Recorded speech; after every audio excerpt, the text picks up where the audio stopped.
President Obama will go down as perhaps the worst president in the history of the United States! Exclamation point at real Donald Trump. Well, at real Donald Trump, at least I will go down as a president. Next year at this time, someone else will be standing here in this very spot, and it's anyone's guess who she will be. But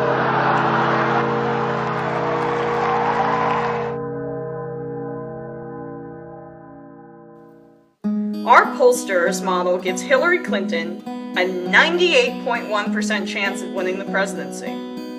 You need to get out of your office. The rage in the fucking country is real. When are they gonna get it through their fucking heads?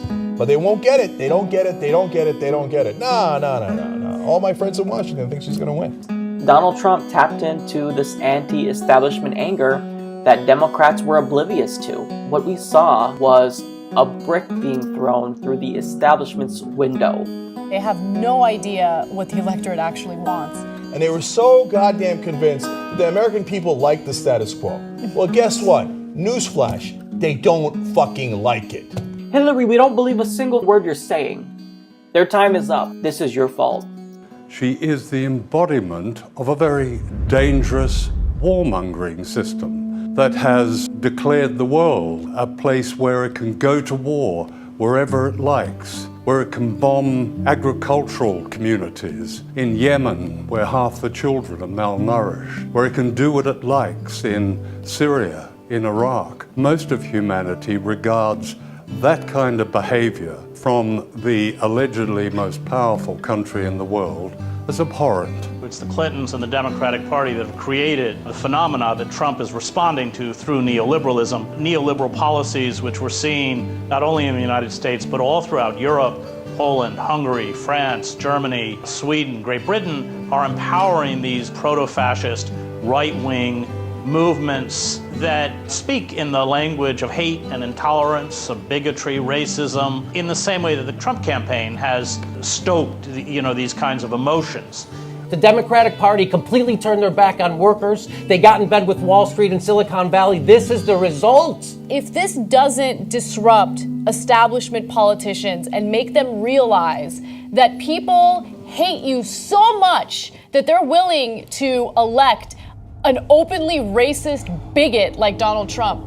The only thing they actually cared about is change. That Hilary Clinton, whatever she was offering, is a political affiliate of Barack Obama who's already in power. And that's why people are disillusioned, because you see, even when there's someone that seems affable and capable, like Barack Obama in the White House, still terrible unrest, still drone killings, still terrible poverty, still no consequences for the people that exploited huge numbers of ordinary Americans. The fact is the elites, Democrat and Republican, have failed to deal with the fallout from globalization, have not halted the assault on our civil liberties, have not curbed the attack on the ecosystem by the fossil fuel industry. The most revealing aspects of this has been the exposure of journalism as an extension of that same corrupt established power. The media had a big hand in this, in creating Donald Trump. They normalized his demagoguery by airing it 24/7 and giving him $2 billion in free advertising.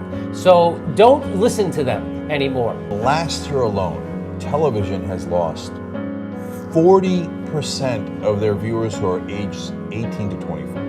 In the old days, they controlled the media. Now there's a new media, and the new media is honest. So, okay, hang on to your 68-year-old audience, okay? But the younger people have no interest in Wolf Blitzer reading anything to them. No interest at all. So keep on reading your stupid-ass script. We're gonna end you. We're gonna finish you. A new leader will be elected. They'll flip the switch, say that because of the crisis, because of the dangers that we face in the world, some new and unpredicted threat, we need more authority. We need more power. And there will be nothing the people can do at that point to oppose it. And it'll be turnkey tyranny. Trump was coming. You could see him coming a mile off, or a Trump.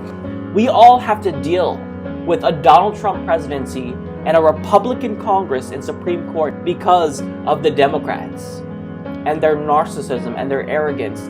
And now we have a fascist in office. Now Trump has access to every one of your emails, every one of your phone calls. Right now, a maniac like that has access to that, and he can put you in jail without a trial. That's in law.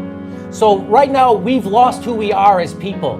The United States is not run by a president. It's run by a massive national security machine.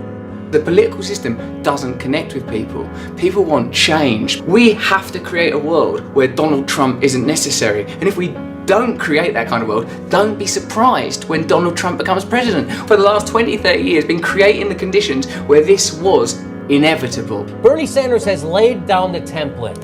You don't need to take their money. If you talk to the people will support you. He outraised Hilary Clinton at $27 a clip. Bernie was filling stadiums and she couldn't get 5 people to come see her in a frickin' gymnasium. People are tired of establishment politics. That's what this is. This is our Brexit.